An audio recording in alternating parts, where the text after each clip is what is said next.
Ready করে রাখছিলাম আরেকটা ম্যানুয়াল, মানে ওই একই জিনিসই, আমার জাস্ট এখানে একটু মানে সবকিছু ডিসক্রাইব করা আছে যে কোথায় কোন কোন পেজ নাম্বার, এটা আমার পড়ানোর সুবিধার জন্য এরকম করে লিখে রাখছি। সো এখানে তোমাদের ম্যানুয়ালের পাশাপাশি যা কিছু এক্সট্রা পাবা, যত পেজ নাম্বার বা যত রেফারেন্স পাবা, এভরিথিং তোমরা হচ্ছে একটু দাগায় রাখো, ঠিক আছে? তো দেখো আমি তাহলে শুরু করলাম, হ্যাঁ। তো দেখো আমাদের আজকে পার্ট হচ্ছে গিয়ে analysis and design of purlin for dead load plus wind load. তো ফার্স্ট অফ অল আমাদের এই উইন লোড ক্যালকুলেশন করতে হবে ফ্রম বিএনবিসি 2020। এই বিএনবিসি 2020 তোমাদের হচ্ছে গিয়ে এটার পিডিএফটা গুগলে তোমরা সার্চ দিবা যে বিএনবিসি 2020, এটা তোমার ওয়েবসাইটে অ্যাভেলেবল। তো আমার কাছে আসতে, যদিও আমি তোমাকে দিতে পারি, বাট আমি চাচ্ছি তোমরা নিজেরা একটু ডাউনলোড, নিজেরা শিখো যে কিভাবে ডাউনলোড করতে হয়, কিভাবে নামাইতে হয়, ঠিক আছে? তো আই হোপ তোমরা এটা ডাউনলোড করতে পারবা, আমার হেল্প লাগবে না, তো তোমরা নিজেরাই এটা বের করতে পারবা।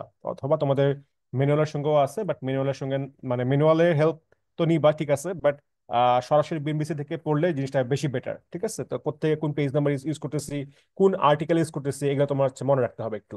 সো বিএনবিসি 2020 প্রথমে যেটা হচ্ছে দেখো লেখাই আছে যে পিডিএফ পেজ নাম্বার 547। হ্যাঁ, আমি যে বিএনবিসি ডাউনলোড করছিলাম এটা পিডিএফ পেজ নাম্বার দেখো অনেকগুলো আছে, অনেক বড়, 2464 পেজ নাম্বার, মানে টোটাল এই বিএনবিসি পেজ। তো এখান থেকে পিডিএফ পেজ, নট তোমার BNBC page, BNBC page number কত, 3125, ঠিক আছে? এই বিএনবিসির এই জায়গার যে পেজ নাম্বারটা, কিন্তু আমি যে পিডিএফ টেস্ট করতেছি পিডিএফ পেজ নাম্বার, মানে এটা কত নম্বর স্লাইড আর কি, সেই অনুযায়ী 547। সো আমি এখানে মার্ক করে রাখছি যে আমরা এই উইন্ডোর ক্যালকুলেশনটা বিএনবিসি কোথায় পাচ্ছি, এটা পাচ্ছি বিএনবিসি থেকে আমরা 2.4 আর্টিকেলে পাচ্ছি। এবং সেখান থেকে আমরা এখানে যা ফর্মুলা দেওয়া, যেভাবে যেভাবে টেবিল ইউজ করতে বলা হয়েছে, আমরা সেভাবে সেভাবে টেবিলগুলো ইউজ করে আমরা আজকে উইন্ডোর ক্যালকুলেশন করব। সো এটা কোথায় পাচ্ছি, আমরা 2.4 আর্টিকেলে পাচ্ছি এবং পিডিএফ পেজ নাম্বার 547, ঠিক আছে? আচ্ছা, তো যেটা হচ্ছে আমাদের, আচ্ছা তোমাদের আরেকটা জিনিস একটু জিজ্ঞেস করে রাখি, যেটা হচ্ছে আমাকে একটা সিপি নিতে হবে, আমাকে একটা ক্লাস পারফরমেন্স নিতে হবে। এখন তোমরা যদি চাও তোমরা আজকে অনলাইনে দিতে পারো ক্লাসের পরে, অথবা তোমরা যদি মনে করো যে পরের উইকে দিতে চাও, তাহলে পরের উইকে দিলে সেই সিপির একটু বড় সিপি হবে, কারণ পরের ক্লাসটা কিন্তু যে সেই বিশাল ক্লাস যেটা তোমাদের আগে তোমাদের সঙ্গে শেয়ার করছিলাম। এখন তোমরা কি আজকে সিপি দিতে চাও, যেট মিনস তোমার হচ্ছে গিয়ে অনলাইনে করে তুমি সেটার সঙ্গে পিডিএফ আপলোড করলা, আর যেদিনকে ক্লাস করলো সেদিনকে আমাকে হার্ড কপি জমা দিলা, এটা এটা একটা ওয়ে হতে পারে। আর আরেকটা ওয়ে হচ্ছে গিয়ে তোমার ওই নেক্সট ক্লাসে তোমাদের ফিজিক্যালি পিডিএফ ইয়ে নিবো, সিপি নিবো, সেক্ষেত্রে তোমাদের হচ্ছে একটু একটু বড় টপিক হতে পারে। তো কি করবো সেটা তোমাদের ডিসিশন, এটা আমাকে একটু পরে জানাও, আমি আগে পড়াটা শেষ করি, তারপর ধরো তোমাদেরকে আবার জিজ্ঞেস করবো। তো তোমার ডিসিশন নিও যে আজকে সিপি দিবা নাকি তোমার নেক্সট ক্লাসে দিবা, ঠিক আছে? তো শুরু করি আপাতত পড়াশোনা। তো তাহলে আমরা কি হচ্ছে আমাদের এই উইন্ডোর ক্যালকুলেশনের জন্য অ্যাকর্ডিং টু বিএনবিসি যে ফর্মুলা আছে, দুটা ফর্মুলা মেইনলি কাজ করবে। দুটা ফর্মুলার মধ্যে প্রথম যে ফর্মুলাটা, সেটা বলা হচ্ছে যে ভেলোসিটি প্রেসার। হ্যাঁ, ভেলোসিটি প্রেসার একটা ফর্মুলা দেওয়া আছে, যে ফর্মুলা দেওয়া কিউ জেড, এটা ভেলোসিটি প্রেসারের ফর্মুলা, যে 0.000613 K Z, K Z T K D V square I. হ্যাঁ, একটা ফর্মুলা দেওয়া আছে। এই ফর্মুলা তোমার হচ্ছে গিয়ে ওই যে বিএমডিসি পেজ নাম্বার 3137 অথবা পিডিএফ পেজ নাম্বার 559। আমরা যদি যাই এই জায়গায় 559, তাহলে দেখবা এখানে দেখো এই যে ফর্মুলাটা দেওয়া আছে যে তোমার হচ্ছে Q Z is equal to velocity pressure হচ্ছে Q Z is equal to 0.000613 K Z, K Z T K D V square I. বেশ বড় একটা ফর্মুলা, এবং সেটার ইউনিট হচ্ছে গিয়ে kilo newton per metre square, এবং সেখানে অবশ্যই ভি হতে হবে মিটার পার সেকেন্ডে। এখানে যেভাবে যেভাবে আমাকে ডিরেকশন দেওয়া আছে, যেই ইউনিটে বের করতে হবে আমাকে ঠিক সেভাবে কাজ করতে হবে, হ্যাঁ, যেভাবে বলা আছে। এবং সেভাবে ইউজ করলে কিন্তু এই ফর্মুলাটা ইউজ করা যাবে, নাহলে কিন্তু ইউজ করা যাবে না। তো এখন কথা হচ্ছে গিয়ে এই যে প্রত্যেকটা ইন্ডিভিজুয়াল টার্মস, যে K Z, K Z T, K D, V, I, এই সবগুলো জিনিস আমাকে কি করতে হবে, আমাকে বের করতে হবে। হ্যাঁ, সবগুলো জিনিস আমাকে বের করতে হবে। ইট ডিপেন্ডস অন তোমার লোকেশন কোথায়, আমার কোন জায়গায় ট্রাস্টটা আছে, ট্রাস্টটা কোথায় কাজ করতেছে, হ্যাঁ, সেইটার উপর ডিপেন্ড করতেছে। তো আমরা এই প্রত্যেকটা টার্মস কিভাবে বের করতে হবে সবগুলো আমরা বের করতেছি। এবং তোমাদের রিপোর্টের ক্ষেত্রে তোমাদের ধরো প্রথম রিপোর্টের জন্য গতকাল রাতে আমি ডাটা দিয়ে দিছি। তো ওই ডাটাটার অনুযায়ী তোমরা প্রথম রিপোর্ট করবা, এবং আজকে সেকেন্ড রিপোর্ট যখন শুরু করবা, তো সেকেন্ড রিপোর্ট করার জন্য কি লাগবে, সেকেন্ড রিপোর্ট করার জন্য কিছু ডাটা লাগবে। হ্যাঁ, তো সেই ডাটাটা আমি তোমাদের বলে দিব, যে তোমাদের ডাটাটা কোথেকে ইউজ করবা, কেমন ইউজ করবা, সেটা সবগুলো আমি ক্লাসে আলোচনা করব, ঠিক আছে? তো একটু মাথায় রেখো, যা যা বলবো মনে রাখবা।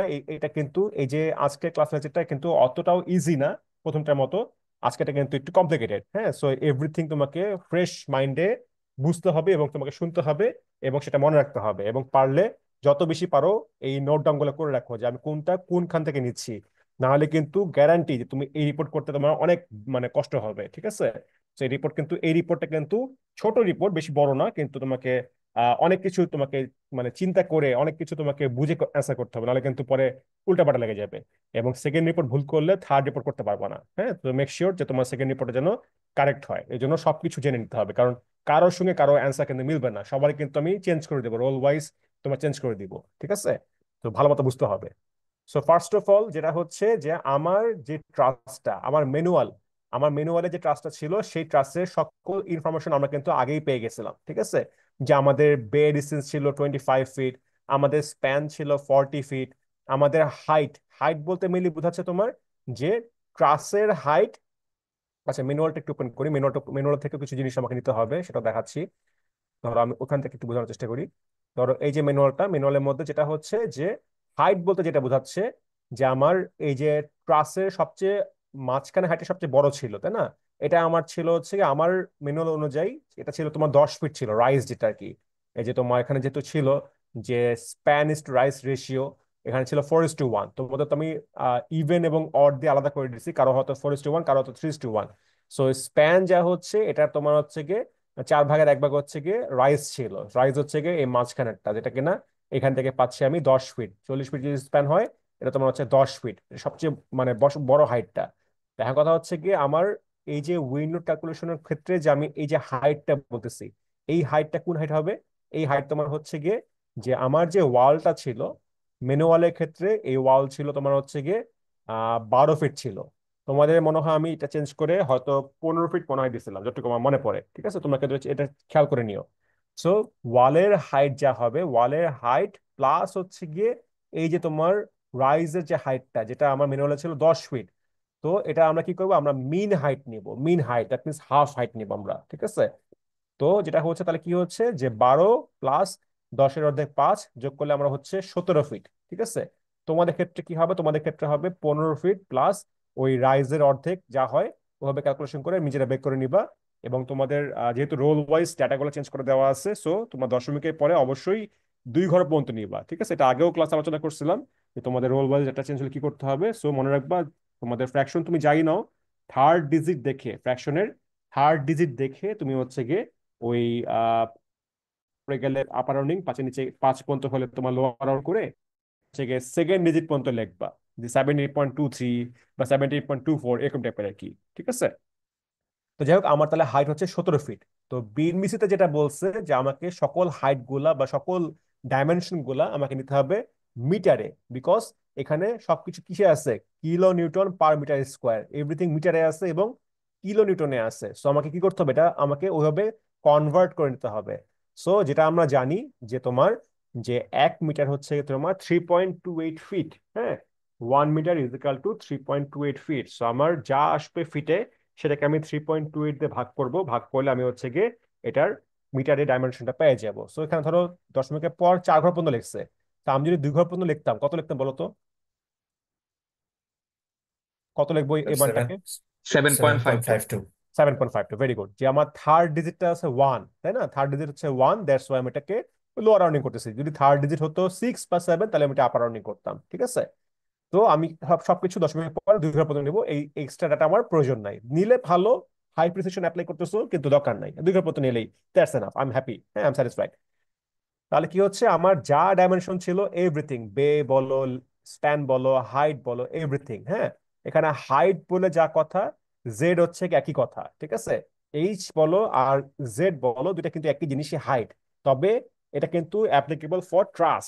যখন তোমরা বিল্ডিং কাজ করবা, বিল্ডিং অ্যানালাইসিস করবা, বিল্ডিং এর জন্য হয়তো উইন্ডো ক্যালকুলেশন করবা, তখন তোমার হচ্ছে কি হাইট আর এই জেড চেঞ্জ হবে। এই হাইট বলতে আর জেড বলতে তোমার মেইনলি বোঝাচ্ছে প্রত্যেকটা ফ্লোর টু ফ্লোর হাইট। যে ধরো বেস থেকে ফার্স্ট ফ্লোর পর্যন্ত 10 ফিট, আবার ফার্স্ট বেস থেকে সেকেন্ড ফ্লোর পর্যন্ত 20 ফিট, এভাবে আর কি। তার মানে জেড তোমার চেঞ্জেবল, বিভিন্ন লেভেলে তোমার চেঞ্জেবল। আর তোমার এইচ হচ্ছে গিয়ে টোটাল বিল্ডিং এর হাইট, মানে বিল্ডিং পারপাসে বলতেছি। আর আমরা তো আসলে এখানে ট্রাস করতেছি, ট্রাসের তো আর বিভিন্ন লেভেল নাই। সো ট্রাসের জন্য তোমার কি হচ্ছে, একটাই হাইট। তো ট্রাসের এইচ বলে যা কথা, ট্রাসের জেড বললে একই কথা। ট্রাসের মধ্যে এইচ আর জেড এর কোনো পার্থক্য নাই, কিন্তু বিল্ডিং বললে এইচ হচ্ছে টোটাল বিল্ডিং এর হাইট, আর জেড হচ্ছে গিয়ে প্রত্যেকটা ফ্লোর টু ফ্লোর, মানে প্রত্যেকটা ফ্লোরের হাইট আর কি, যে বেস থেকে ফার্স্ট ফ্লোর, বেস থেকে সেকেন্ড ফ্লোর, বেস থেকে তোমার হচ্ছে গিয়ে থার্ড ফ্লোর, এইভাবে তোমার চেঞ্জ হবে। ঠিক আছে?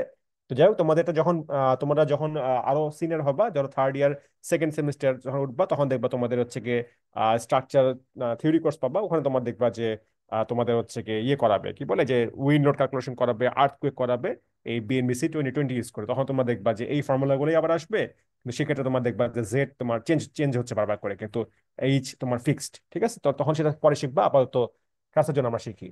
তো ট্রাসের জন্য জেড আর এইচ একই কথা, সো এখানে তোমার আলাদা করে চিন্তা করার কোনো প্রয়োজন নাই।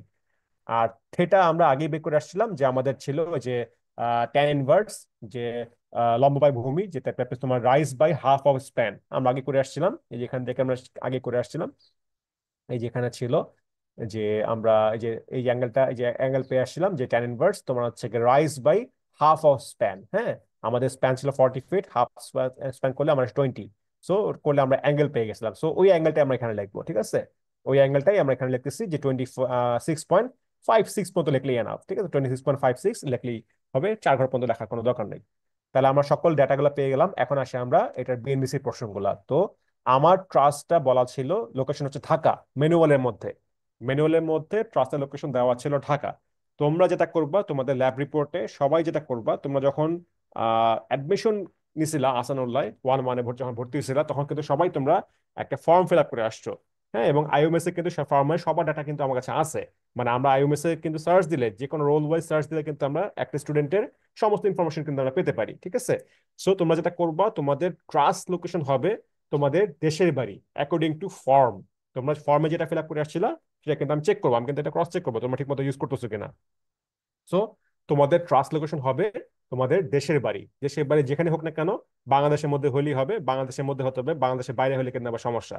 কেউ কেউ আসো বাংলাদেশের বাইরে, ইন্ডিয়া থেকে আসছো, অন্যখান থেকে আসছো, ইন্টারন্যাশনাল স্টুডেন্ট, আই হোপ এমন নাই, তারপর জিজ্ঞেস করলাম এমন কি কেউ আছে যে ইন্টারন্যাশনাল স্টুডেন্ট, যে ইন্ডিয়া থেকে আসছে, এরকম পাওয়া যায়। অনেক সময় দেখা যায়, এরকম তোমরা হয়তো নিজেও জানো না, এরকম কিন্তু পাওয়া যায়, কলকাতা থেকে আসছে বা নেপাল থেকে আসছে, এরকম কিছু স্টুডেন্ট থাকে।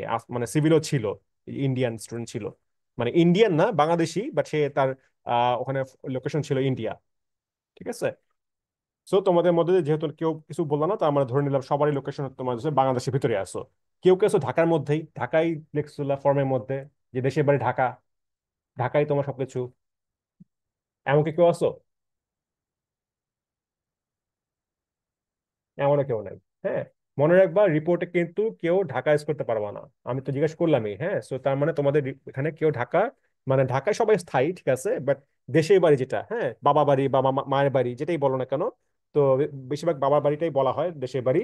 সো ওটা যেন ঢাকা কারো না হয়। যদি ঢাকা হয়ে থাকে, সেটা আমাকে জিজ্ঞেস করে আমি চেঞ্জ করে দিব। ঠিক আছে?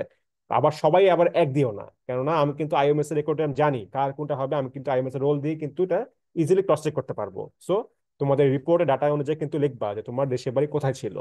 ওকে? তাহলে ট্রান্স লোকেশন তো বললাম যে আমার ম্যানুয়ালে বলা ছিল ঢাকা, বাট তোমরা ইউজ করবে তোমাদের যে হোম ডিস্ট্রিক্ট, সেটা তোমরা ইউজ করবা। আচ্ছা, এখন হচ্ছে প্রথম জিনিস, যে আমার হচ্ছে গিয়ে বেসিক উইন্ড স্পিড। হ্যাঁ, আমার হচ্ছে কি করতে হবে, আমাকে বেসিক উইন্ড স্পিড বের করতে হবে। সো এটা আমি কেমন বের করবো, এটা আমি হচ্ছে কি বিএনবিসি থেকে বের করবো। এইটা সম্ভবত তোমাদের ম্যানুয়ালের মধ্যে অ্যাটাচ নাই, এটা একটু বিএনবিসি থেকেই বের করতে হবে। বাকি সবকিছু ম্যানুয়ালে আছে, কিন্তু এইটা মনে হয়, এইটার যে পিডিএফটা, সেটা মনে হয় বিএনবিসি তে, মানে তোমাদের ইয়েতে নাই। হ্যাঁ, তো তোমরা একটু দেখে নিও, তাহলে বুঝতে পারবা। সো আমরা যাচ্ছি বিএনবিসি তে, page number, PDF page number 603। So যাই আমরা, পিডিএফ পেজ নাম্বার 603, এখানে দেখো বাংলাদেশের সকল প্রান্তের বেসিক উইন্ড স্পিড, তার মানে সারা বছর ধরে যে বাতাস হচ্ছে, হ্যাঁ, তোমার শহরের উপর দিয়ে, এটার এভারেজ যে উইন্ড স্পিডটা কত, এবং সেটা ইউনিট হচ্ছে মিটার পার সেকেন্ডে। সো দেখো, এখানে দেখো, মানে সবাই একটু নিজেরা নিজেদের দেশের বাড়ি দেখে নিও, যে সবার আছে কিনা একটু দেখে নাও। আমি যখন স্ক্রল করতেছি, সবাই নিজেরা দেখে নিও। ঠিক আছে? সো দেখো, আমাদের ক্ষেত্রে আমাদের ম্যানুয়ালে ছিল ঢাকা, দ্যাটস ওয়াই আমাকে ইউজ করতে হবে কত, 65.7 মিটার পার সেকেন্ড। ঠিক আছে? বাকিরা সবাই সবারটা দেখে নিও, এবং এখান থেকে তোমাকে কিন্তু তোমার হোম ডিস্ট্রিক্টের উইন্ড স্পিডটা কিন্তু ইউজ করতে হবে। ঠিক আছে? এটা বিএনবিসি পেজ নাম্বার তোমার হচ্ছে গিয়ে 3181, এবং পিডিএফ পেজ নাম্বার 603। তো সবাই সবারটা দেখে নাও, মেক শিওর যে সবারটা যেন এখানে থাকে। ঠিক আছে? সো স্যার এই পিডিএফটা কি স্যার আমরা ইন্টারনেট থেকে ডাউনলোড করব? এই যে বিএনবিসি 2020, এটা ডাউনলোড করে জি নিবা, স্যার। এখানে সবকিছু আছে। এবং এটা তোমার স্যার মানে এই সিভিল ইঞ্জিনিয়ারিং এ সময় সারা জীবন কাজে লাগবে আর কি। মানে নতুন বিএনবিসি আসা আগ পর্যন্ত এই এই বিএনবিসিটা তোমার কাজে লাগবে, সো বেটার তুমি এখন ডাউনলোড করে রাখতে পারো আর কি। মানে তুমি যখন থার্ড ইয়ার সেকেন্ড সেমিস্টার উঠবে তখন তো তোমার লাগবেই, মাস্ট লাগবেই। তো তুমি এখনই ডাউনলোড করে তুমি এখনই স্টাডি করে রাখতে পারো চাইলে। সো ধরো মিনোলের মধ্যে তো অ্যাটাচ করা আছেই, কিন্তু তারপরও বেটার হচ্ছে কি অরিজিনাল বিএনবিসি থেকে জিনিসগুলো বের করাটা শেখা। কারণ অনেক সময় দেখছি ইন্টারভিউ বোর্ডে দেওয়া দেওয়া থাকে, বিএনবিসি বই দেওয়া থাকে, বলে আচ্ছা বলেন তো যে বিএনবিসি উইন্ডসপেটে কোথেকে বের করছেন বা কোথায় পাওয়া গেছে। তখন তোমার সামনে যদি বিএনবিসি বইটা আছে, তুমি যদি নিজে জানো যে কোথায় ছিল না ছিল, তখন কিন্তু সমস্যা। এই যেমন বললাম যে আর্টিকেল 2.4 তুমি জানো, তার মানে চ্যাপ্টার 2 তে আছে, তখন তুমি ঘাটে বলবা যে চ্যাপ্টার 2 তে আছে, আমি তখন স্ক্রল করে বের করতে পারলাম। আর তুমি যদি বিএনবিসি নাই জানো, তুমি কি করলা, তুমি বললা যে স্যার আমি তো আসলে ম্যানুয়াল থেকে পড়ছিলাম, ম্যানুয়ালে তো অ্যাটাচ করা ছিল, তার মানে তোমার বিএনবিসির সম্বন্ধে কোনো ধারণাই নাই। তখন তোমাকে দেখা যাবে বিল্ডিং ডিজাইনের বা কনস্ট্রাকশনের জন্য তোমাকে হয়তো নাও নিতে পারে। ঠিক আছে, তো এটা আমি দেখছি। এই জন্যই বললাম যে অরিজিনাল বিএনবিসিটা সবাই মানে নতুন মানে বই না কিনলেও অ্যাটলিস্ট বিএনবিসি বইটা তো নির্ঘাতে পাওয়াই যায় ফটোকপি করাটা। তো এইটা না কিনলেও অ্যাটলিস্ট তোমার হচ্ছে কি কোথায় কোনটা আছে, কোন কোন চ্যাপ্টারে কি আছে না আছে, এগুলো একটু ধারণা রাখিও। অ্যাজ এ সিভিল ইঞ্জিনিয়ার তোমার অবশ্যই উইন্ড এবং আর্থকুয়েক এই দুটোর সম্বন্ধে ধারণা রাখতেই হবে, অন্য কিছু রাখো বা না রাখো, উইন্ড এবং আর্থকুয়েকটা কমন, খুবই কমন। সো এটা লাগবেই, এটা তোমাকে কোয়েশ্চেন জিজ্ঞেস করবেই, তুমি যদি যে কোনো কনস্ট্রাকশন ফার্মে যাও তোমাকে এটা জিজ্ঞেস করবে গ্যারান্টি। ঠিক আছে, তো লাগবে এটা। এই জন্য বিএনবিসি থেকে কোথায় কি আছে বিএনবিসি থেকেই নামানোটা বেটার। ঠিক আছে। আর মনে হয় আমার কাছে মনে হচ্ছে এই পিডিএফটা তোমাদের ম্যানুয়ালে মনে হয় না, আমি খুঁজে পাই নাই, দ্যাটস ওয়াই আমি বললাম যে এটা এখান মানে ই করে ডাউনলোড করে এই 603 পিডিএফ থেকে নিয়ে নিও, বা 3181 পেজ নাম্বার থেকে তোমরা নিজেরা মানে ইয়ে করে নিও, এখান থেকে নিয়ে নিও আর কি। তো যাই হোক, আমার জন্য ছিল ঢাকা, তো ঢাকার জন্য ছিল এখানে 65.7 metre per second, so 65.7 metre per second আমি ইউজ করে ফেললাম। যাদের যা হোম ডিস্ট্রিক্ট সেই অনুযায়ী তোমরা এটা নিয়ে নিবা। ঠিক আছে। এরপর হচ্ছে গিয়ে ইম্পর্টেন্স ফ্যাক্টর আই, এটা কোথায় আছে? এটা তোমার হচ্ছে গিয়ে যে ইম্পর্টেন্স ফ্যাক্টরের মধ্যে ক্লাস বুঝতে হবে এবং আমাকে ওখান থেকে আই ইউজ করতে হবে। সো আমরা ফার্স্ট অফ অল এই দুই পেজ নম্বর মিলায় আমাকে ইউজ করতে হবে। সো 604 এবং 843। তো আমরা যাই, আমরা হচ্ছে গিয়ে 483, হ্যাঁ 483, 483 তে যাই। এখানে ফার্স্ট আমাকে বুঝতে হবে ক্লাস, অকুপেন্সি ক্যাটাগরি ক্লাস, যেটা ক্লাস আমি কেন পাচ্ছি। সো দেখো এখানে তোমার 1 2 3 এবং 4 এরকম করে দেওয়া আছে, চারটা ক্লাস দেওয়া আছে। ওয়ান হচ্ছে গিয়ে তোমার যে যে কোনো ধরনের, তোমার ধরো বললাম যে মানে ক্লাস ওয়ান যেটা, সেটা আমি বলতে বোঝাচ্ছে যে যে কোনো ধরনের তোমার স্টোরেজ হাউস। ঠিক আছে, ধরো তোমার হচ্ছে গিয়ে যে কোনো ধরনের চিমনি, বা ধরো তোমার হচ্ছে গিয়ে যে কোনো ধরনের ধরো যে খড় রাখে, হ্যাঁ এরকম টাইপের স্টোর হাউস, মানে যেখানে তোমার হচ্ছে ধরো ধান গম টম স্টোর করে রাখতেছে, এমন কোনো স্টোরেজ স্টোরেজ টাইপের কোনো হাউস হয়ে থাকে, সে ধরনের স্ট্রাকচার হলে সেটা তোমার বলা হচ্ছে যে অকুপেন্সি ক্যাটাগরি তোমার হচ্ছে গিয়ে ওয়ান বা আই, হ্যাঁ ওয়ানই আর কি, মানে রোমান রোমান ওয়ান আর কি। তো এখন যেটা হচ্ছে যে এইটা ভেঙে গেলে কোনো কারণে উইন্ড আসে, যদি কোনো কারণে ডিস্ট্রয় হয়ে যায়, আমার ফ্যাটালিটি, হ্যাঁ মানুষের মৃত্যুর হার খুবই কম, বলতে গেলে টেন্স টু 0 এমন হলে সেক্ষেত্রে তোমার হচ্ছে গিয়ে আমরা মানে এটা তোমার হচ্ছে গিয়ে ওয়ান এমন কোনো স্ট্রাকচার হয়ে থাকলে। সো বেশিরভাগ ক্ষেত্রে স্টোর হাউসগুলো তোমার হচ্ছে গিয়ে মানে তোমার এই ওয়ানের মধ্যেই পড়ে। তারপর তোমার হচ্ছে টু হচ্ছে আদার্স, এটা পরে আসি। থ্রি হচ্ছে গিয়ে ধরো বললাম যে বড় ধরনের স্ট্রাকচার, ধরো তোমার বড় ধরনের বিল্ডিং, বড় একটা অফিস, হ্যাঁ শপিং মল, ইউনিভার্সিটি, হ্যাঁ এই সবকিছু তোমার হচ্ছে গিয়ে ধরো অকুপেন্সি ক্যাটাগরি 3 এর মধ্যে পড়তেছে। ফোর হচ্ছে তোমার যে যে কোনো ধরনের গভর্নমেন্টাল প্রজেক্ট, হ্যাঁ দ্যাট মিনস যেটা তোমার ক্ষতি হয়ে গেলে বা যেটা ডিস্ট্রয় হয়ে গেলে মানে ফ্যাটালিটি অনেক বেশি হবে। যেমন ধরো তোমার সরকারি যে কোনো প্রজেক্ট, যে হসপিটাল, ফায়ার ব্রিগেড, তারপর পুলিশ স্টেশন, হ্যাঁ বা ধরো বড় ধরনের ফ্যাক্টরি, বড় বিশাল বড় অফিস, এরকম টাইপের আর কি, মানে গভর্নমেন্টাল প্রজেক্ট যেগুলো আর কি। তো সেগুলো তোমার ভেঙে গেলে বা সেগুলো ডিস্ট্রয় হয়ে গেলে সরকারের তো ক্ষতি হবে, দেশের ক্ষতি হবে, মানুষও মারা যাবে, এরকম টাইপের। হ্যাঁ, তো সেগুলো তোমার হচ্ছে অকুপেন্সি ক্যাটাগরি 4। আর 1 3 আর 4 বাদ দিয়ে যে স্ট্রাকচার গুলো হয়ে থাকে সেটা তোমার হচ্ছে অকুপেন্সি ক্যাটাগরি 2। যেমন ধরো তোমার রেসিডেন্সিয়াল বিল্ডিং হতে পারে, মসজিদ হতে পারে, ছোটখাটো মসজিদ, বড় বেশি বেশি বড় মসজিদ হয়ে গেলে বা সেক্ষেত্রে সেটা তো চলে যাবে 3 এর মধ্যে। এখানে তোমার দেখতে পাচ্ছ এখানে যে ওই যে মোর দেন 300 হয়ে গেলে আবার তোমার মোর দেন 300 হলে অকুপেন্সি 3, বাট লেস দেন 300 হলে সেক্ষেত্রে আবার অকুপেন্সি তোমার চলে আসবে 2 এর মধ্যে। মানে 1 3 আর 4 বাদ দিয়ে যেগুলো থাকবে স্ট্রাকচার সেটা তোমার অকুপেন্সি ক্যাটাগরি 2। এখন ধরো ট্রাস, হ্যাঁ ট্রাসের মধ্যে তোমার ধরো ইন্ডাস্ট্রিয়াল ট্রাস, যেটা ইন্ডাস্ট্রিয়াল রুফ ট্রাস, তার মানে ইন্ডাস্ট্রির কাজ হবে, এবং স্প্যান হচ্ছে 40 ফিট, বে হচ্ছে তোমার 20 ফিট, তাই না? তো এটা মোটামুটি ছোট একটা স্ট্রাকচার। তো বলো তো এই ট্রাসটা কোন অকুপেন্সির মধ্যে পড়বে, কি মনে হয় তোমাদের? ওয়ানে। ওয়ান হচ্ছে কি স্টোর হাউস, স্টোর, হ্যাঁ এটা তো স্টোর না, এটা তো ইন্ডাস্ট্রি, এখানে তো ওয়ার্কাররা কাজ করবে। কি হবে বলো? অকুপেন্সি 1 2 3 3 তে। 3 হচ্ছে গিয়ে মোর দেন 300 পিপল। আমাকে মোর দেন 300 আছে এখানে। এখানে যদিও মানুষ উল্লেখ নাই, বড় ধরনের মানে যেটা তোমার হচ্ছে গিয়ে একটা বড় যদি ইন্ডাস্ট্রিয়াল হাউস হয়ে থাকে, বড় তোমার হচ্ছে গিয়ে কাজ হবে, হ্যাঁ বড় একটা তোমার হচ্ছে গিয়ে বলবো তোমার হচ্ছে গিয়ে একটা ইন্ডাস্ট্রি, সেক্ষেত্রে তোমার হচ্ছে গিয়ে বলতে পারবো যে হ্যাঁ আমার এখানে 1000 মানুষ কাজ করবে বা 500 মানুষ কাজ করবে। তো তোমাদের যে ট্রাস্ট সেটা অনুযায়ী তোমাদের ধরো সাপোজ বললাম যে 50 থেকে 100 মানুষ হয়তো এর ভিতরে কাজ করতে পারবে, তার মানে এটা তোমার অকুপেন্সি ক্যাটাগরি 2 এর মধ্যে পড়তেছে। সো আমরা এর জন্য কি লিখছি এখানে, অকুপেন্সি ক্যাটাগরি তোমার আমরা হচ্ছে ক্লাস তোমার হচ্ছে গিয়ে 2। হ্যাঁ, তো এখন কথা হচ্ছে গিয়ে অকুপেন্সি ক্যাটাগরিতে বুঝলাম, কিন্তু আমার তো ভ্যালু লাগবে, ভ্যালু কোথা থেকে পাবো? ভ্যালুর জন্য তোমার হচ্ছে গিয়ে 604 যেতে হবে। আমরা ফার্স্ট অফ অল এই অকুপেন্সি ক্যাটাগরিটা বুঝলাম, এখন যাই আমরা 604 যাই। এখানে দেখো যে বিভিন্ন অকুপেন্সি ক্যাটাগরি অনুযায়ী কি দেওয়া আছে তোমার হচ্ছে কি যে 1 2 3 4 তো আমরা আগে থেকে চুজ করব। এবং আমার যেটা হচ্ছে যে আমাকে বুঝতে হবে যে আমার এটা কি তোমার সাইক্লোন প্রোন এরিয়া নাকি তোমার হচ্ছে কি সাইক্লোন প্রোন এরিয়া না। হ্যাঁ, এটা বুঝতে হলে তোমাকে কি করতে হবে, যে ভি বুঝতে হবে। ভি তোমার হচ্ছে যে বেসিক উইন্ড স্পিড যেটা ছিল। তো দেখো যেটা হচ্ছে আমাদের যে ভি ছিল, আমাদের ভি ছিল কত, আমাদের ভি ছিল 65.7 metre per second wind speed যেটা ছিল। সো উইন্ড স্পিড অনুযায়ী এটা বলা হচ্ছে কি, এটা বলা হচ্ছে তোমার যে সাইক্লোন প্রোন এরিয়া। হ্যাঁ, যে উইন্ড স্পিডটা 44 এর বেশি হয়ে গেলে, 44 মিটার পার সেকেন্ডের বেশি হয়ে গেলে সেটাকে বলা হচ্ছে সাইক্লোন প্রোন রিজিয়ন। আর যদি এমন হয় 38 থেকে 44 মিটার পার সেকেন্ডের মধ্যে, সেক্ষেত্রে তোমার বলা হচ্ছে যে নন সাইক্লোন প্রোন এরিয়া, যেখানে তোমার ঝড় হলে ঝড়ের এফেক্টটা খুবই কম। আর এই 44-এর বেশি হয়ে গেলে বলা হচ্ছে যে না, এখানে ঝড় হলে ঝড়ের মধ্যে উইন্ডের এফেক্ট অনেক বেশি কাজ করবে, সেটাকে বলা হচ্ছে সাইক্লোন প্রোন এরিয়া। তো আমাদের ক্লাস ছিল হচ্ছে কি 2, এবং আমাদের ঢাকার জন্য এটা তোমার সাইক্লোন প্রোন এরিয়া, এটার জন্য আমাকে ইউজ করতে হবে এই পাশের চার্ট ইউজ করতে হবে। সো আমাদের অ্যাকচুয়াল ভ্যালু আসলে কত, আমাদের অ্যাকচুয়াল ভ্যালু আসছে 1।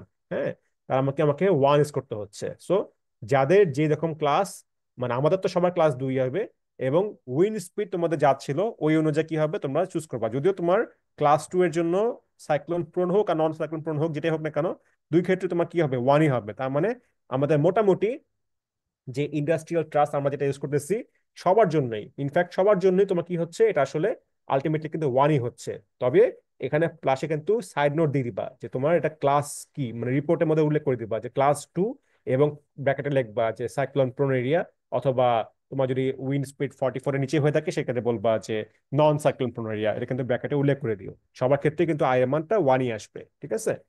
তাহলে আমরা আই পেয়ে গেলাম। এবার আসি আমরা velocity pressure exposure coefficient K H অথবা কে জেড। হ্যাঁ, তো আমরা তো আগেই বলছিলাম যে এইচ এবং জেড আমাদের জন্য তো সেম হচ্ছে, কারণ এটা তো বিল্ডিং না যে বিভিন্ন ফ্লোর নাই, একটাই ফ্লোর একটাই ট্রাস রুফ ট্রাস। সো আমাদের জন্য এইচ যা কথা, জেড হচ্ছে একই কথা। সো আমরা কি করব, আমরা এখান থেকে আমরা এই জিনিসটা বের করে ফেলি যে আমাদের আসলে 605 606 এ কি কি আছে। তো দেখো এখানে তোমরা দেখতে পাচ্ছ যে এই যে তোমার এই যে কে এইচ বা কে জেড যেটাই বলো না কেন, আমার এখান থেকে যে এই যে তোমার এক্সপোজার একটা জিনিস আছে, এটা একটু পরে আসতেছে, আমি এক্সপোজারটা এর নিচে আছে, যে তোমার এখানে নিচে দেওয়া আছে, এটা আমি পরে বলতেছি। এক্সপোজার অনুযায়ী তোমার হচ্ছে গিয়ে কেস দেখে কেস বুঝে তোমার বিভিন্ন হাইটে করেসপন্ডিং আমাকে কি করতে হবে, আমাকে ধরো এই ভ্যালুগুলা বের করতে হবে, ঠিক আছে? তো আমরা এক্সপোজারটা দেখি, আমরা এটা একটু ব্রেক রাখি বিকজ এখানে এক্সপোজারের বিষয় আছে। সো আমরা এই যে নিচেই আছে এক্সপোজার, এটা বোঝানোর পর আমরা ওখানে আবার ব্যাক করতেছি। সো ফার্স্ট অফ অল আমরা আসি এই যে সারফেস রাফনেস এবং এক্সপোজার একই কথা, দুটা একই জিনিসই বলতে গেলে। তো আমরা এটা আসি একটু 554 এবং 555। সো দেখো 555-এ কি আছে বা 4-এ কি আছে, এখানে দেখো যে এক্সপোজার লেখা আছে। এখানে তোমার তিনটা সারফেস রাফনেস এর কথা উল্লেখ আছে, ঠিক আছে? তিনটা সারফেস রাফনেস এ করেসপন্ডিং আমার তিনটা এক্সপোজার আসবে। যদি সারফেস রাফনেস এ হয়ে থাকে অটোমেটিক হবে এক্সপোজার এ, যদি সারফেস রাফনেস বি হয়ে থাকে এটা হবে এক্সপোজার বি, আর সারফেস রাফনেস সি হয়ে থাকলে এটা হবে এক্সপোজার সি। তো সারফেস রাফনেস এ বলতে কি বোঝায়, এ বলতে বোঝাচ্ছে তোমার যে আমার যে উইন্ড স্পিডটা আসবে, আমার যে বাতাস হচ্ছে, এই বাতাসটা আমার আহ ওই তোমার যে স্ট্রাকচার, তোমার যে ট্রাসটা সেটা আসলে এর মধ্যে কতটুকু ইম্প্যাক্ট আনবে। এই উইন্ডটা কি তোমার বাধা পেয়ে আসবে অন্য স্ট্রাকচারের মাধ্যমে, নাকি তোমার হচ্ছে ডাইরেক্ট এই বাতাসটা তোমার ইম্প্যাক্ট করবে। তো শহর অঞ্চলে তুমি চিন্তা করো, শহর অঞ্চলে কি হচ্ছে তোমার, যে তোমার শহরের মধ্যে অনেক ঘনবসতি, বিল্ডিং বিল্ডিং একদম পাশাপাশি বিল্ডিং, তাই না? পারলে একটা বিল্ডিং এর উপর একটা বিল্ডিং উঠে আসে, এমন এমন এক অবস্থা। সো তার মানে তোমার বিল্ডিং এ বা তোমার যে স্ট্রাকচারে যখন বাতাসটা আসতেছে তখন কি হচ্ছে, বাতাসটা কিন্তু বিভিন্ন বিল্ডিং এ বাধা পেয়ে ধাক্কা খেয়ে তারপর আসতেছে, সরাসরি কিন্তু ইম্প্যাক্ট হচ্ছে না। তো শহর অঞ্চল যদি হয়ে থাকে অনেক ঘনবসতিপূর্ণ, সেক্ষেত্রে হচ্ছে সারফেস রাফনেস হচ্ছে কি এ, এবং এটার অটোমেটিক এক্সপোজার হবে এ। আর সারফেস রাফনেস বি কি বলা হচ্ছে? সারফেস রাফনেস বি বলা হচ্ছে তোমার যে তোমার বাসার আশেপাশে লিস্ট তোমার ধরো বললাম যে আহ যে কোনো ধরনের অবস্ট্রাকশন আছে সেটা কিনা 9.1 মিটারের নিচে আছে। হ্যাঁ, তোমার যে ধরো ধরো তোমার মানে মফস্বল এরিয়া, ধরো তোমার বাসার সামনে ধরো একটা ধান ক্ষেত আছে, বা বাসার সামনে একটা পুকুর আছে, বা তোমার একটা মাঠ আছে। হ্যাঁ, দূরে হয়তো একটা বিল্ডিং আছে, সেটা কিনা আবার বেশি বড়, বেশি হাইটের না, মানে মোটামুটি তোমার হচ্ছে একটা মফস্বল অঞ্চল, একদম 100% গ্রাম না, গ্রামও বলা যেতে পারে, বাট মানে মোটামুটি বলতে গেলে আসলে যে তোমার বাধা পাবে, বাধা আছে বাট খুবই কম, মানে বাতাসটা ইম্প্যাক্ট করবে কিন্তু একটু হলেও বাধা পাবে। সেটা তোমার হচ্ছে কি সারফেস রাফনেস বি, মোটামুটি গ্রাম বা মফস্বল অঞ্চলে যে স্ট্রাকচার গুলা সেটাকে বলা হচ্ছে। আর সারফেস রাফনেস সি হচ্ছে গিয়ে কোনো বাধাই নাই, ডাইরেক্ট তোমার বাতাসটা ইম্প্যাক্ট করবে। যে তোমার ধরো বাসাটা ধরো বললাম যে একদম সমুদ্রের পাড়ে, বা একদম ধরো নদীর পাড়ে। হ্যাঁ, যে বাতাসটা যখন আসতেছে, ঝড় যখন হবে, তখন ঝড়ের যে ইন্টেন্সিটি সম্পূর্ণ ইফেক্টটা তোমার মানে তোমার বাসার উপরে বা তোমার স্ট্রাকচারের উপরে পড়তেছে। তো এই ধরনের স্ট্রাকচার হলে সেটা হবে সারফেস রাফনেস সি। যেমন ফর এক্সাম্পল আমি যদি বলি কক্সবাজার। কক্সবাজার সবাই তোমরা গেছো, আই হোপ তোমরা সবাই ঘুরছো ওখানে কক্সবাজারে। এমন মানে স্টুডেন্ট পাওয়া যায় না বা মানুষ পাওয়া যায় না যারা কক্সবাজার একবারও যায় নাই। তো কক্সবাজারে তোমরা দেখবা যে সরাসরি তোমার যে একদম সামনে যে হোটেলগুলা, একদম সি বিচে বরাবর যে হোটেলগুলা একদম সামনে, যেমন ধরো সাপোজ যে তোমার সাইমন আছে, তারপর তোমার সি ক্রাউন, তারপর তোমার হচ্ছে ওখানে আরো অনেক হোটেল আছে, আমার নাম কিছু মনে নেই, আমি যে এগুলো বেশি থাকা হয়। তারপর ধরো ওই যে তোমার যে কি যেন একটা নতুন একটা হয়েছে রামাদা, হ্যাঁ রামাদা হয়েছে। তারপর ধরো যে তোমার এই পাশে তোমার কি আছে, এই পাশে তোমার ওই যে একটা আর্মি হোটেল ছিল, আমার নাম তো মনে নাই। তো যাই হোক, মানে এই যে হোটেলগুলা, হ্যাঁ সবচেয়ে সামনে তোমার যে এক্সোটিকা সাম্পান আছে। তো এই যে হোটেলগুলা তোমার হচ্ছে গিয়ে এই সরাসরি কি হচ্ছে, বাতাসগুলো ডাইরেক্ট তোমার এই বাতাসটা এখানে ইম্প্যাক্ট করতেছে এই ধরনের হোটেলের মধ্যে। তার মানে এই হোটেলগুলো যখন ডিজাইন করা হয়েছে, এখানে অবশ্যই আমাকে ইউজ করতে হবে এক্সপোজার সি। হ্যাঁ, বা সারফেস রাফনেস সি, যেহেতু সরাসরি বাতাসটা আসবে, ডাইরেক্ট তোমার বাতাসটা আসবে, তোমার হচ্ছে এক্সপোজার সি। বা বললাম যে বুড়িগঙ্গা নদীর পারে, একদম বুড়িগঙ্গা নদীর ঠিক পরেই তোমার যে বিল্ডিং গুলো আছে, হ্যাঁ ওই তোমার ওই বিল্ডিং গুলো তোমার হচ্ছে গিয়ে তোমার সারফেস রাফনেস সি। আবার ধরো কক্সবাজারে ডলফিন মোড়ের যে মোড়টা, ওই মোড়ের যে রাস্তা গেছে, রাস্তার দিকে যে বিল্ডিং গুলা, হ্যাঁ ওগুলা কিন্তু সরাসরি সি বিচের উপরে না, কিন্তু একটু একটু ভিতরে, দুই তিনটা বিল্ডিং এর ভিতরে। এগুলা আবার হয়ে যাচ্ছে তোমার সারফেস রাফনেস। বলো তো কি হবে, এ হবে না বি হবে? ডলফিন মোড়ের যে রাস্তার ঠিক পরের যে হোটেল গুলা, এগুলা কি তোমার এক্সপোজার এ হবে নাকি বি হবে, কি মনে হয়?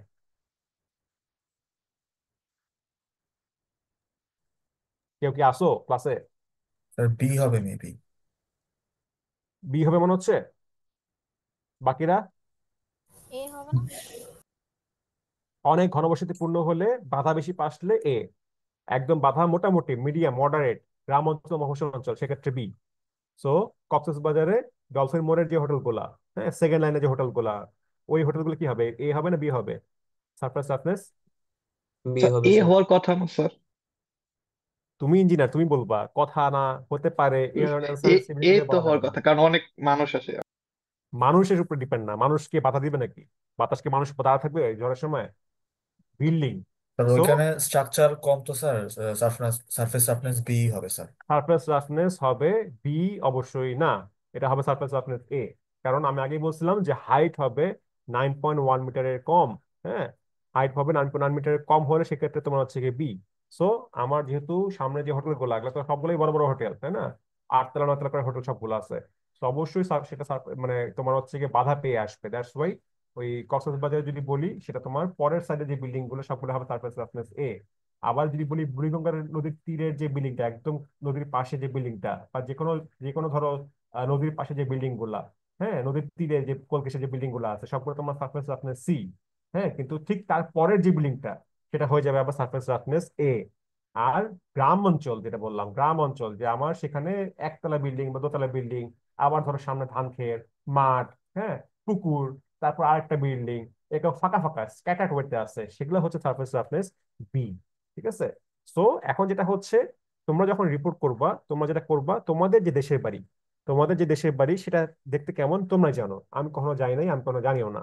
হ্যাঁ, সো তোমাদের দেশের বাড়ি ধরে নিবা যে তোমাদের দেশের বাড়ি যেখানে আছে সেটার পাশে একটা ট্রাস্ট বানাবা, সেই ট্রাসটার জন্য সারফেস রাফনেস কি হবে, সেটা এ হবে নাকি বি হবে নাকি সি হবে, তোমরা তোমাদের দেশে এবারে কনসিডার করে ধরে নিবা।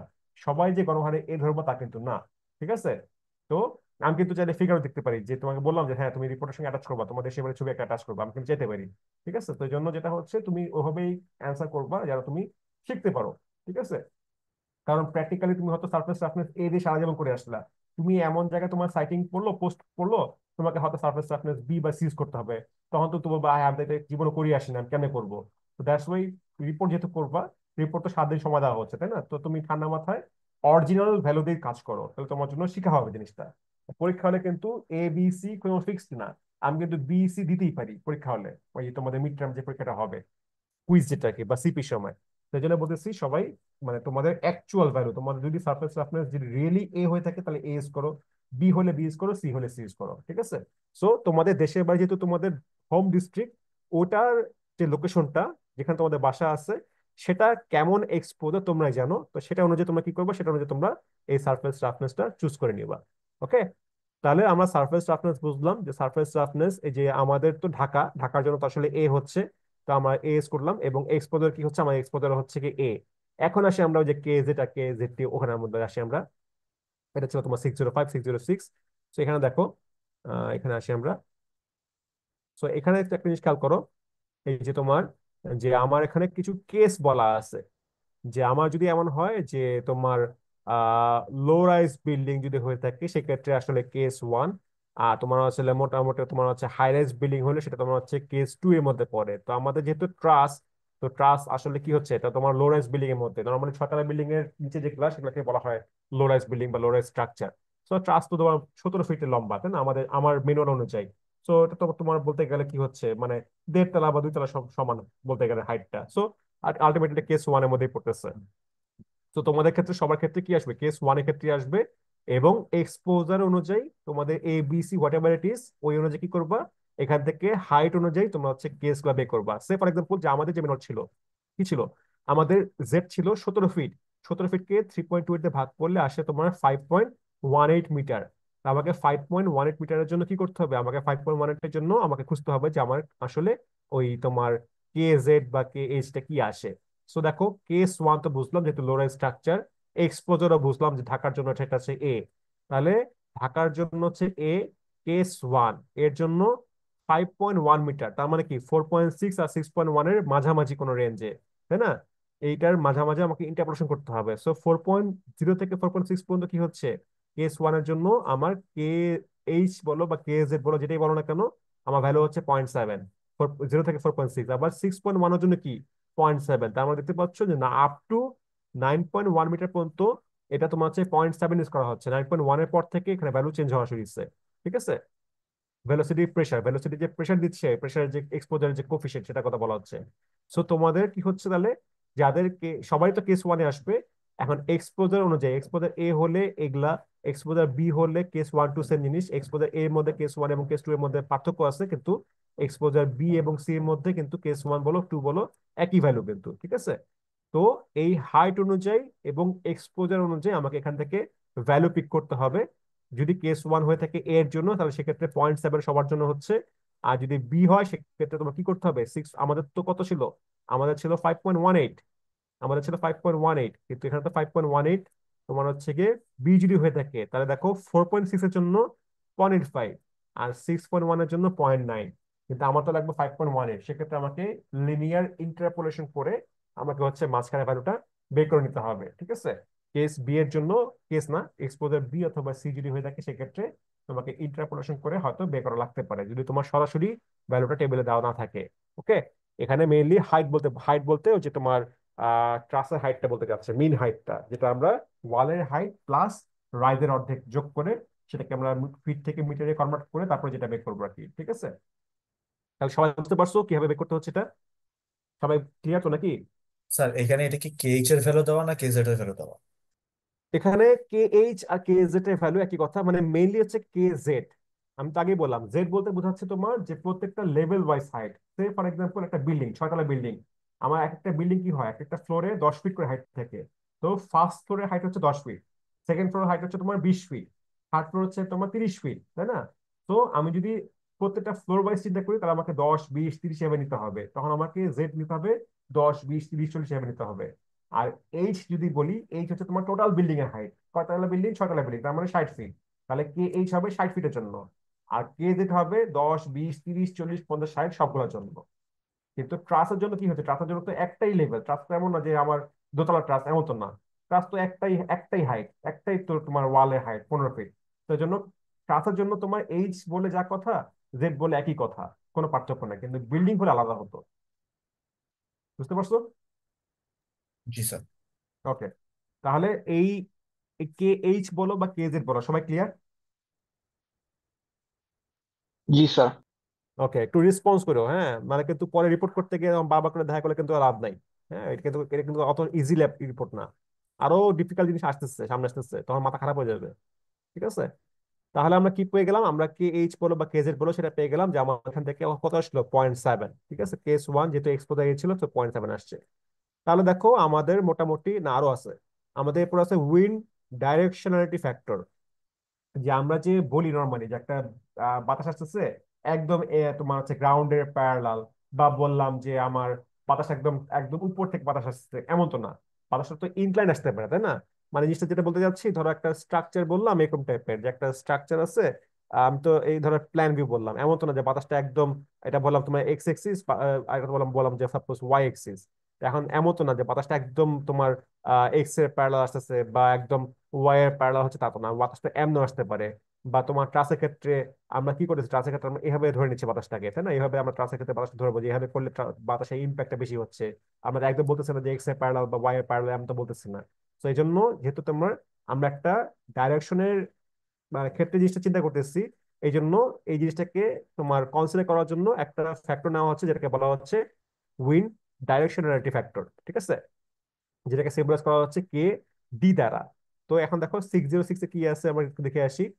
606 পরে পেজেই, তো এখানে যেটা বলা হচ্ছে দেখতে পাচ্ছ, যে উইন্ড ডাইরেকশনালিটি ফ্যাক্টর, যে আমার বিল্ডিং এর ক্ষেত্রে হোক বা তোমার হচ্ছে গিয়ে ট্রাসের ক্ষেত্রে হোক, দেখতে পাচ্ছ সবকিছুর জন্য কিন্তু বেশিরভাগ ক্ষেত্রেই আমার ইউজ করা হচ্ছে 0.85। শুধুমাত্র তোমার হচ্ছে গিয়ে যদি কোনো চিমনি, কোনো স্টোরেজ ট্যাঙ্ক হয়ে থাকে, সেক্ষেত্রে তোমার হচ্ছে কি, যদি সেটা স্কোয়ার বা হেক্সাগোনাল বা রাউন্ড হতে থাকে, সেক্ষেত্রে 0.9 বা 0.95। বা অন্য যে কোনো ক্রস সেকশন হলে সেটা তোমার হচ্ছে কি, ধরো ট্রাসের মধ্যে আমি বললাম যে ট্রায়াঙ্গুলার না বা রেক্টেঙ্গুলার না, অন্য ধরনের কোনো ট্রাস হয়ে থাকে, মানে এই ট্রায়াঙ্গুলার রেক্টেঙ্গুলার ছাড়া বা স্কোয়ার ছাড়া অন্য সেকশনের ট্রাস হয়ে থাকলে সেক্ষেত্রে তোমার হচ্ছে গিয়ে 0.95। কিন্তু বাকি সকল ক্ষেত্রে কিন্তু ইউজ করা হচ্ছে কত, 0.85। তো আমাদের যে ট্রাস ছিল, এই ট্রাসটা কি ছিল, আমার ছিল ট্রায়াঙ্গুলার। তো এক্ষেত্রে আমরা ইউজ করতেছি যে ট্রাসে বলা ট্রাস টাওয়ার। তো এক্ষেত্রে কি ট্রায়াঙ্গুলার, এই জন্য আমরা ইউজ করতেছি কত, 0.85 ডাইরেকশনালিটি ফ্যাক্টর। তার মানে কেডি যেটা, সেটা সবার জন্য আসবে কত, 0.85 আসতেছে। তারপর তোমার হচ্ছে টপোগ্রাফিক্যাল ফ্যাক্টর, যে আমার গ্রাউন্ডটা আসলে কি ফ্ল্যাট সার্ফেস নাকি তোমার পাহাড়ের উপরে নাকি তোমার স্লোপিং গ্রাউন্ডে, এটার উপর ডিপেন্ড করতেছে। আমরা চলে যাই 572 পেজ নাম্বার এবং 556 পেজ নাম্বার। ফার্স্টে 556 এ যাই আমরা, 556। এখানে দেখো যে তোমার যে টপোগ্রাফিক্যাল ফ্যাক্টরের জন্য একটা ফর্মুলা দেওয়া আছে, যে K Z T is equal to তোমার হচ্ছে 1 + K1 K2 K3 whole square. এরকম একটা বেশ বড় একটা ফর্মুলা দেওয়া আছে। ঠিক আছে, তো আমাদের যদি এমন হয় যে আমাদের হচ্ছে গ্রাউন্ডটা তোমার হচ্ছে কি স্লোপিং গ্রাউন্ড, তখন তোমাকে কি করতে হবে, তখন তোমাকে এই সবকিছু সবকিছু ভ্যালু ইউজ করে, এই সবকিছু ভ্যালু তোমার দেখবে টেবিল আছে একটা, দেখাচ্ছি তোমাদের হচ্ছে পরের পেজে আমরা যাই। তোমার ধরো 72, আমরা যাই হচ্ছে গিয়ে 572। এখানে দেখো, ওই দেখো তোমার হচ্ছে গিয়ে যে K1 K2 এবং K3, যেটা একটু আগে দেখালাম ফর্মুলাটা। এই ফর্মুলাটা তোমার হচ্ছে কি হাইট বাই লেন্থে, তোমার যে স্ট্রাকচার ছিল সেটা তো হাইট জানো এবং সেটা স্প্যান লেন্থও জানো। তো ওটা যে রেশিও, ওই করেসপন্ডিং K1 K2 এবং K3 ইউজ করে তোমার হচ্ছে গিয়ে এখানে বিভিন্ন ভ্যালু ইউজ করে তোমার কি করতে হবে, ওই ভ্যালু বের করতে হবে তখনই যখন তোমার হচ্ছে গিয়ে স্ট্রাকচারটা হবে যে কোনো স্লোপিং গ্রাউন্ডে। আর যদি এমন হয় যে না আমার ফ্ল্যাট গ্রাউন্ড, ঠিক আছে, ফ্ল্যাট সারফেস, ফ্ল্যাট সারফেসের ক্ষেত্রে আমাদের খুবই সিম্পল, যে আমাদের যদি হয় ফ্ল্যাট সারফেস, সেক্ষেত্রে আমাদের কেজেড কি ভ্যালু হবে, 1, জাস্ট হচ্ছে 1, কোনো ঝামেলা নাই। কিন্তু যদি হয় তোমার পাহাড়ের ধরো এজে বা পাহাড়ের কোনো স্লোপিং গ্রাউন্ডে, তখন তোমার হচ্ছে গিয়ে আমাকে ইউজ করতে হবে ওই যে তোমার যেটা বললাম ফর্মুলা দেখালাম 556 পেজ নাম্বারে, যে যে 1 + K Z K1 K2 K3 whole square, যেটা এই যে এটা ইউজ করে তোমাকে কি করতে হবে, তোমাকে হচ্ছে গিয়ে ওই জিনিসটা বের করতে হবে। আদারওয়াইজ আমি সিম্পলি আমার যদি ফ্ল্যাট গ্রাউন্ড হয়ে থাকে সেটা সিম্পলি আমি ওয়ান এস করতে পারি। সো আমাদের ঢাকা ছিল, সো ঢাকা মোটামুটি সমতল, তো এই জন্য আমরা কি করবো, আমরা এখানে ওয়ান এস করতেছি। আই হোপ তোমাদের এমন কোনো কারো বাসা নাই যে তোমাদের স্লোপিং গ্রাউন্ডে, পাহাড়ের তোমার হচ্ছে একটা স্লোপিং গ্রাউন্ডে তোমাদের বাসায় এমন কারো হয়তো বাসা নাই, বা হলে সেটা আমাকে বলতে পারো। মানে এমন একটা পাইছিলাম যে একজনের বাসা তোমার হচ্ছে গিয়ে মানে ইয়ে ছিল, ওই যে বান্দরবনে ছিল, চাকমা টাইপের একজন ছেলে ছিল, আহ কি যেন নাম, সামথিং চাকমা কিন্তু কি যেন ছিল, ও বলছিল যে ওর বাসা হচ্ছে তোমার ওরকম ইয়েতে বান্দরবনে, তো ওরকম মানে ইয়ের দিকে ওই পাহাড়ের অঞ্চলে। তখন ওর জন্য ছিল স্লোপিং গ্রাউন্ডে, তো ওটা আবার দেখা গেছে যে ওর ওই ফর্মুলেস করতে ওর জন্য আবার ডিফিকাল্ট হয়ে যাচ্ছে, তো ওর জন্য আমি আবার কনসিডার করে সেক্ষেত্রে আবার ওয়ান দিচ্ছিলাম আর কি, যে ওয়ান ইউজ করো। নর্মালি বেশিরভাগ ক্ষেত্রে বাংলাদেশ কি, বাংলাদেশ তো আসলে মোটামুটি ফ্ল্যাট, তাই না? তো স্লোপিং বলতে গেলে অত বেশি নাই, শুধুমাত্র চট্টগ্রাম, সিলেট, হ্যাঁ, তারপর তোমার হচ্ছে রাঙামাটি, এই অঞ্চলগুলো তোমার হচ্ছে একটু হয়তো পাহাড় টাহাড় আছে, হ্যাঁ, এইগুলো তোমার হচ্ছে হয়তো উঁচু নিচু বিষয়টা তোমাকে কনসিডার করতে হবে, কিন্তু বেশিরভাগ ক্ষেত্রে বেশিরভাগ শহরে তোমার হচ্ছে গিয়ে মোটামুটি আমার স্ট্রেট, মানে গ্রাউন্ড আছে স্ট্রেট। দ্যাটস ওয়াই তোমার আমরা বেশিরভাগ ক্ষেত্রেই এই কেজেটিটা আমরা ওয়ান এস করে থাকি, ঠিক আছে? যদি কারো হয়ে থাকে যে হ্যাঁ পাহাড়ের অঞ্চলে বাসা, সেক্ষেত্রে আমার সঙ্গে কথা বলে নিও যে তোমাদের ভ্যালুটা কি হবে, বা মানে কি ইউজ করতে হবে। তো দেখো তাহলে আমাদের এই যে প্রথম ফর্মুলা, যেটা প্রথম ফর্মুলার মধ্যে আমরা সবকিছু জেনে গেছি, কে জে জেনে গেছি, কে জেটি জেনে গেছি, কে ডি জানছি, ভি জানছি, আই জানছি, এভরিথিং আমাদের নোন হয়ে গেছে। এখন আমরা কি করবো, সবগুলো বসাই দিব। দেখো কে জেড আমাদের ছিল কত, আমাদের কে জেড ছিল হচ্ছে গিয়ে এই যে 0.7, কে জেড টি মাত্র বের করলাম 1, কে ডি তোমার হচ্ছে 0.85, ভি যেটা পাইছি আমরা 65.7, তারপর তোমার হচ্ছে আই যেটা পাইছি আমরা 1। তো আমাদের প্রথম ফর্মুলা এভরিথিং নোন, সবকিছু বসাই দিব, বসাই দিয়ে যে অ্যান্সার আসবে, অ্যান্সারের ইউনিট হবে automatic kilo newton per metre square, ঠিক আছে? তাহলে আমরা কিউ জেড বা কিউ এইচ যেটাই বলো না কেন, কারণ একই জিনিস, জেড এবং এইচ যেহেতু একই আমাদের ট্রাসের জন্য, সো কিউ এইচ আর কিউ জেড আমাদের আসছে কত, 1.574 kilo newton per metre square, ঠিক আছে? মনে রাখবে এখানে কিন্তু কোনো প্রকার তোমাকে ইউনিট কনভার্সন করার প্রয়োজন নাই, কারণ এই যে প্রথম যে ভ্যালুটা এটা কিন্তু কনভার্সনের জন্য ইউজ করা হয়েছে, কারণ এখানে ছিল ভি, চিহ্ন ছিল কি, ভি ছিল আমার মিটার পার সেকেন্ডে, কিন্তু আমার এখানকার ইউনিট হচ্ছে kilo newton per metre square, তাই না? সো অটোমেটিক এই ভ্যালু দ্বারাই কিন্তু সবকিছু কনসিডার করা হয়েছে, যে তুমি আমাকে এখানে বিএনবিসি থেকে যেটা যে ইউনিটে বসাতে বলা হয়েছে সেভাবে বসাবে, এবং সেই ফর্মুলা ইউজ করলে অটোমেটিক আমার এই কিউ জেড এর ভ্যালু আসবে 1.574 kilo newton per metre square. তো তোমরা এখন তোমাদের ভ্যালু ইউজ করে বের করে দেখবা, যা আসে সেটা তোমরা হচ্ছে গিয়ে তোমাদের রিপোর্টে ইউজ করবা। তাহলে আমাদের প্রথম যে স্টেপ এবং সেকেন্ড স্টেপ ডান, সবাই পর্যন্ত ক্লিয়ার? একটু রেসপন্স করো ভাই। জি স্যার। হ্যাঁ, একজন রেসপন্স করলো, বাকিরা? জি স্যার, বুঝতে পারতেছি। হ্যাঁ, বুঝো কিন্তু ভাই, পরে কিন্তু বিপদে পড়লে কিন্তু আমি নাই, এই রিপোর্ট কিন্তু করতে কষ্ট হবে অনেক। আমি আগেই বলতেছি, এই রিপোর্টের এই যে স্টেপ যখন 3 শুরু করবো না, এখন মাথা খারাপ হওয়া শুরু হবে, ঠিক আছে? এখন এই যে এই জায়গা এই জিনিসটা আমি বুঝাবো, মাথা খারাপ হয়ে যাবে পুরা। তো এখানে অনেক কিছু আছে যে মানে কম, মানে অনেক কমপ্লেক্স।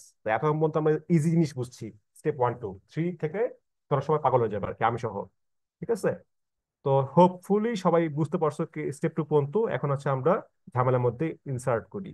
দেখো আমাদের স্টেপ 3 হচ্ছে কি, এখন আমাদের প্রেশার নিয়ে চিন্তা করতে হবে। আমরা এতক্ষণ কি করলাম, ভেলোসিটি প্রেশার নিয়ে কাজ করছি, এখন আমরা হচ্ছে কি উইন্ড প্রেশার নিয়ে কাজ করবো। ওই যে তোমার এখানে দেখবা যে ডিজাইন উইন্ড প্রেশার থেকে আমরা লোড বের করব, ডিজাইন উইন্ড লোড।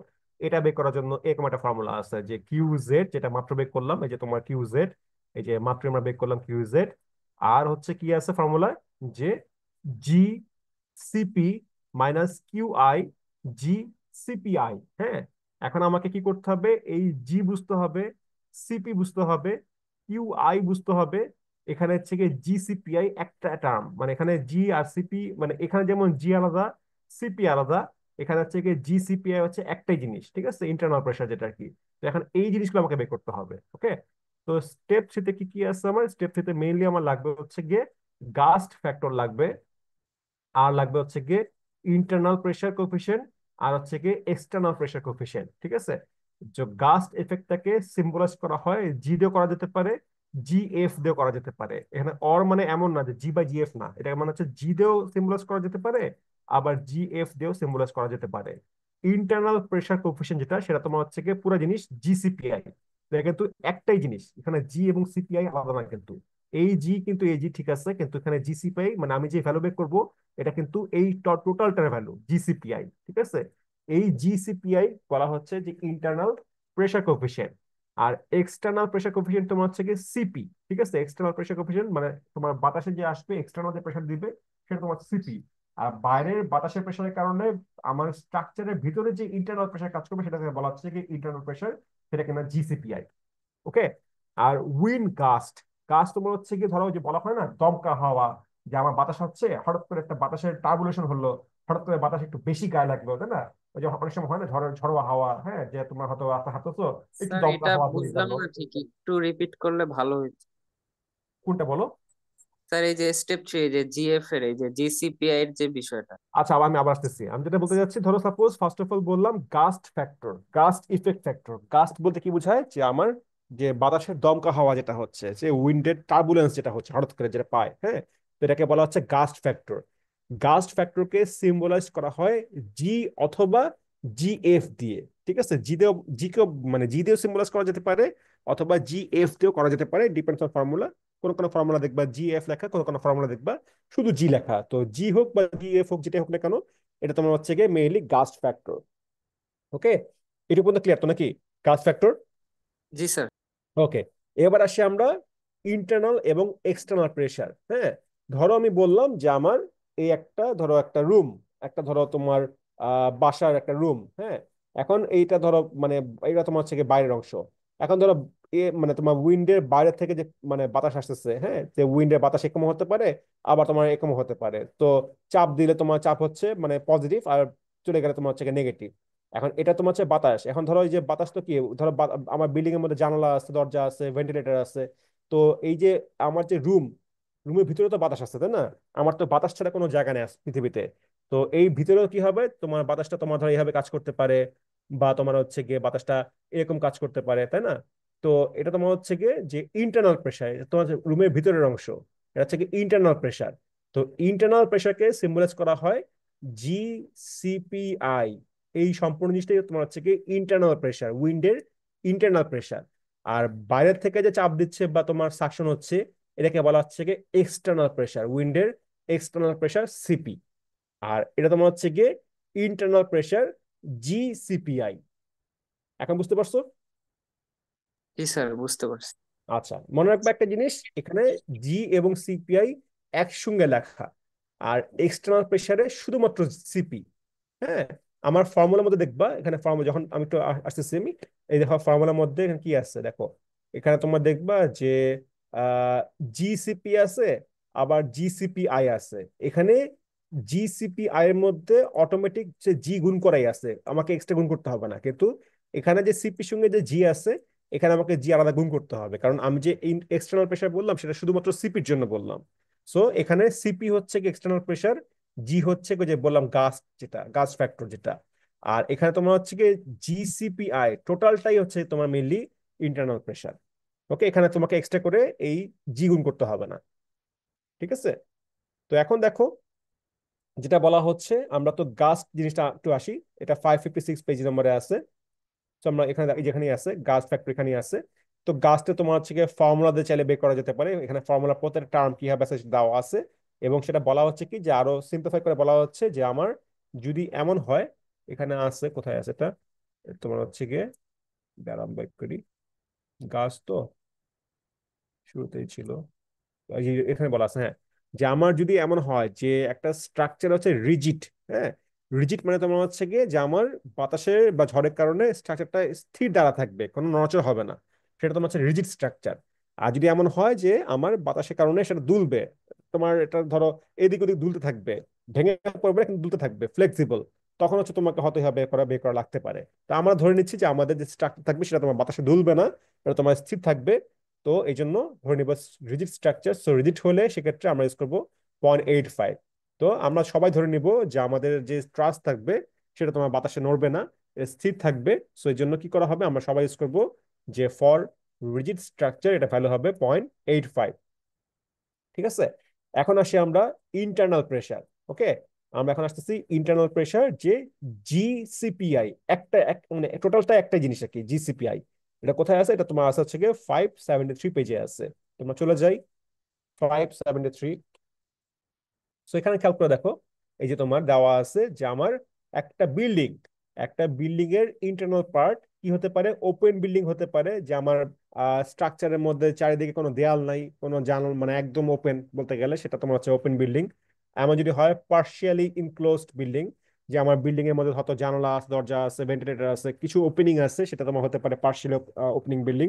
আর যদি এমন হয় যে একটা বিল্ডিং এর মধ্যে কোনো দরজা জানলাই নাই, একটা ধরো স্টোর হাউস, যে পুরাপুরি কম মানে একদম মানে ওয়াল দিয়ে পুরোপুরি মানে সিল করে দেওয়া, কোনো ধরো তোমার ওপেনিং নাই, ধরো তোমার যে ব্যাংকের ক্ষেত্রে যে তোমার যেখানে টাকা পয়সা জমা থাকে ব্যাংকের, হ্যাঁ, যে ডিপোজিট বক্স যেটা বলে, এগুলো তোমার হচ্ছে কি সিল করা থাকে না, মানে পুরোপুরি তোমার চাপা সিল করা। বা যেখানে তোমার ধরো কেমিক্যাল ফ্যাক্টরি যেগুলা, যে তোমার হচ্ছে গিয়ে, বা যেখানে কোনো কিছু স্টোর করা হয়, গার্মেন্টস এর ফ্যাক্টরি যেগুলো হয়ে থাকে, যেটার মধ্যে কোনো ধরো মানে যে জায়গায় স্টোর করা হচ্ছে জিনিসপত্রগুলা, যেখানে কোনো জানালা থাকবে না চুরি করার জন্য। তো ওই ধরনের মানে মানে স্ট্রাকচার হয়ে থাকলে ওই ধরনের রুমটাকে বলা হচ্ছে মেইনলি ইনক্লোজ বিল্ডিং। ধরো আমি তোমাকে একটা ফিগার দেখাই, ধরো তোমাকে একটা ফিগার দেখালে তোমার একটা জিনিসটা ক্লিয়ার হবে। দাঁড়া এক সেকেন্ড, ফিগার দেখাই। ফিগার হচ্ছে গিয়ে, চলো। হুম, এই দেখো একটা ফিগার তোমাদের দেখাচ্ছি। দেখতে পাচ্ছ যে আমার যদি এমন হয়ে থাকে স্ট্রাকচারটা, যে আমার জাস্ট কলাম আছে কিন্তু ধরো কিছুই নাই, তোমার চারপাশে ওপেন, একদম ওপেন জিনিসটা, এটাকে বলা হচ্ছে ওপেন বিল্ডিং। যেমন ধরো পেট্রোল পাম্প, হ্যাঁ, পেট্রোল পাম্পে কি হচ্ছে, পেট্রোল পাম্পে আমার সেখানে তো রুফ ট্রাস আছে, তাই না, কিন্তু আমার চারিদিকে তো ওপেনিং, কোনো প্রকার ওয়াল টল কিছু নাই, that is call open building. যদি এমন হয় যে আমার স্ট্রাকচারের মধ্যে ধরো যে ওয়াল আছে কিন্তু দরজা আছে, জানালা আছে, তার মানে আমার ওপেনিং আছে, সেটাকে বলা হচ্ছে পার্শিয়াল ইনক্লোজ বিল্ডিং। আর যদি এমন হয়ে থাকে যে আমার এই দেখো, মানে দরজা আছে ঠিক আছে, বা দরজা বন্ধ হয়ে গেলে এখানে কোনো প্রকার উইন্ডো নাই, কোনো ভেন্টিলেশন নাই, তার মানে এটাকে বলা হচ্ছে তোমার ইনক্লোজ বিল্ডিং, যে আমার পুরোপুরি সিল করে দেওয়া, ঠিক আছে। তো এটা তো নিশ্চয়ই বুঝতে পারছো নিশ্চয়ই। তো এখন আমরা চলে যাই আবার মিনলের মধ্যে, আমরা আবার মিনলে ব্যাক করি।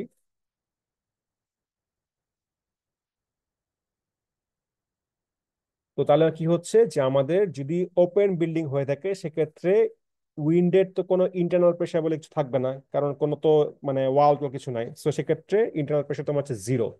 যদি পার্শিয়ালি ইনক্লোজড হয়ে থাকে সেক্ষেত্রে হচ্ছে প্লাস মাইনাস 0.15, সরি 0.55। আর যদি ইনক্লোজ বিল্ডিং হয়ে থাকে, ফুললি ইনক্লোজ বিল্ডিং, সেক্ষেত্রে প্লাস মাইনাস 0.18। এখন তোমরা রিপোর্টে ইউজ করবা যেটা হচ্ছে যে যারা তোমার হচ্ছে ইভেন আইডি, যাদের আইডি হচ্ছে জোর, হ্যাঁ ইভেন, তারা ইউজ করবা প্লাস মাইনাস 0.18, ইভেন আইডি যারা, হ্যাঁ। আর যারা হচ্ছে গিয়ে অড আইডি, যারা মেজর আইডি যারা, তারা ইউজ করবা তোমার হচ্ছে প্লাস মাইনাস 0.55। কেউ ওপেন বিল্ডিং ইউজ করবা না, ঠিক আছে। আবার বলতেছি, যাদের আইডি হচ্ছে ইভেন তারা ইউজ করবা প্লাস মাইনাস 0.18, ইনক্লোজ বিল্ডিং উল্লেখ করে দিবা। আর যারা কিনা পার্শিয়াল ইনক্লোজ তারা ইউজ করবা প্লাস মাইনাস 0.55, ঠিক আছে। আমাদের এই ম্যানুয়ালের মধ্যে আমরা ইউজ করতেছি ইনক্লোজ বিল্ডিং, হ্যাঁ, জাস্ট স্যাম্পল হিসাবে, এক্সাম্পল হিসাবে আমরা ইউজ করতেছি এখানে ইনক্লোজড, ঠিক আছে। তার মানে আমাকে ইউজ করতে হবে ইন্টারনাল প্রেশার প্লাস মাইনাস 0.18, ঠিক আছে। তাহলে আমরা ইন্টারনাল প্রেশার বুঝলাম। এখন হচ্ছে গিয়ে the most complicated thing, external pressure coefficient, CP, ঠিক আছে। এটা কিন্তু একটু কমপ্লিকেটেড, এটা তোমাকে ভালো মতো বুঝতে হবে, যে এক্সটার্নাল প্রেশার কোফিসিয়েন্ট, ঠিক আছে। এক্সটার্নাল প্রেশার কোফিসিয়েন্ট দেখো এখানে তোমার কয়েকটা পার্ট আছে। তোমাদের একটা 5 মিনিটের একটা ব্রেক দিই, ঠিক আছে, কারণ আজান হচ্ছে তো, আজানে আসলে কথা বলাটা ঠিক হবে না। আমি তোমাদের ধরো এখন 12টা 45 বাজে, একটা 5 মিনিট ব্রেক নেই, কারণ এটা এই জিনিসটা একটু ভালো মতো বুঝতে হবে। সো 12টা 50-এ, 12টা 45 বাজে, 12টা 50-এ আমি আবারও শুরু করব। 5 মিনিট একটা ব্রেক নিচ্ছি নামাজের মানে ইয়ের জন্য, ধরো নামাজ পড়া বা আজান আজান টাজান হচ্ছে যেহেতু, ওটা পরে আমি একটা একটা ব্রেক নিচ্ছি, ওকে। ঠিক 12টা 50-এ আমি আবার শুরু করতেছি।